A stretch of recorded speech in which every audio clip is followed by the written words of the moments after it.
Est-ce que vous voyez mon écran? Oui, c'est bon.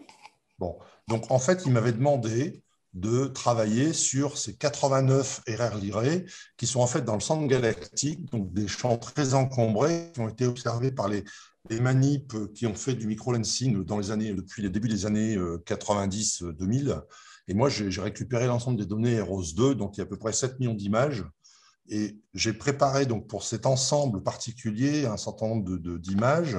En voici une où on voit au milieu la cible qui est indiquée dans le tableau qui est ici. C'est la RR-LIR 5089, donc de l'expérience Hoggle. Mais dans le même temps, dans ce champ-là, il y a tous les autres. Par exemple, ici, on a une binaire à éclipse qui est ici. Il y a celle-ci qui est quoi? Qui est aussi une longue période variable. Celle-ci, enfin voilà, il y a toutes ces étoiles sont des étoiles variables. Et en fait, j'ai travaillé en quelque sorte pour centrer cette cible-là particulière sur un champ qui fait ici, qui fait de taille, qui fait à peu près 5 minutes d'arc. Voilà, 5 minutes d'arc de taille.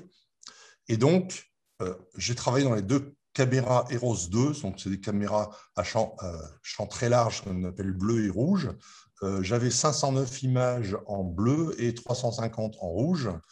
Et l'image que je viens de vous présenter, c'est donc une image bleue qui a été prise donc 9E13. C'est une image de 1999.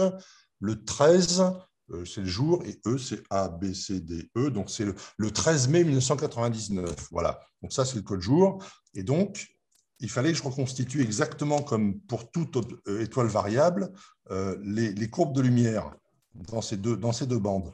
Alors, voilà ici pour cette image, c'est l'image rouge, il y a 428 points, et les deux courbes de lumière, non, c'est bleu, pardon.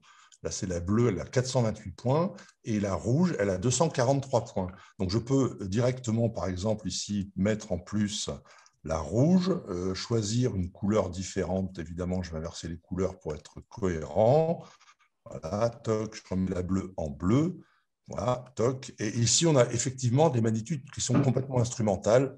Hein, il n'y a aucune calibration qui est faite. Je peux modifier la forme du symbole. J'aime bien avoir des symboles qui soient moins. Voilà. Puis je peux rajouter aussi la barre d'erreur. XY error, c'est donc la colonne 3. Voilà. Donc là, j'ai mes deux courbes de lumière qui sont avec le jour Julien, hein, 2 450 000. Donc ici, on voit, ça doit être 99, 2000, 2001, 2002, 2003. Enfin, on voit à chaque fois le trou là, qui correspond à la saison pendant laquelle le centre galactique n'est pas observable. Tout ça, ça a été fait à la CIA, au Chili, sur un télescope de 1 mètre qui était dédié à l'expérience Eros. Alors maintenant, cette étoile, elle est aussi connue, bien sûr, dans les catalogues Visir et compagnie. Alors, je reviens sur mon navigateur. Voilà, ici. Alors, le truc que j'ai utilisé s'appelle VAST. C'est un outil qui était fait par un Russe qui permet de prendre une série d'images et de faire systématiquement toutes les courbes de lumière qui sont présentes dans le champ. Et ensuite, on peut travailler avec, notamment, on peut éventuellement, j'ai vu ici, on peut lancer derrière, on peut avoir la possibilité de faire un rapport qui va directement être au format de la AVSO.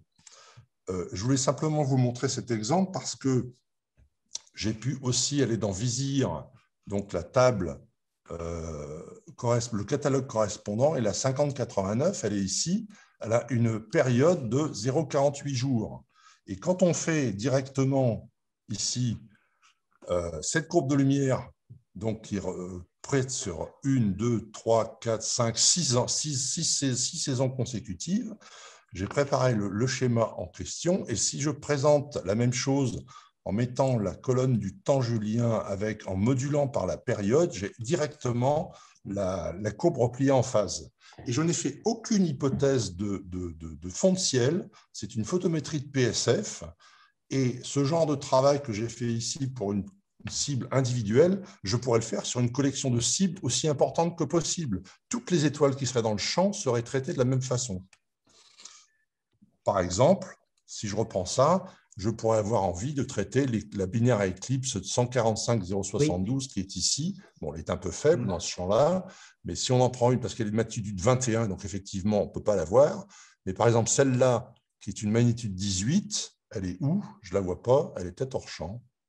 Si je clique dessus, ah si, elle est là.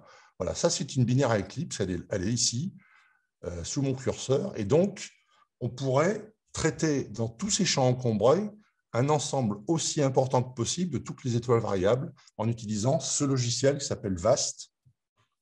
Bon, je peux vous envoyer le lien. Bon, ça, c'est un truc qui forcément travaille malheureusement pas sous Windows. Alors, il faut avoir une machine virtuelle. C'est pour Linux et puis macOS, puisque bien sûr, macOS est aussi un Linux par en dessous, mais c'est d'une efficacité absolument monstrueuse. Voilà.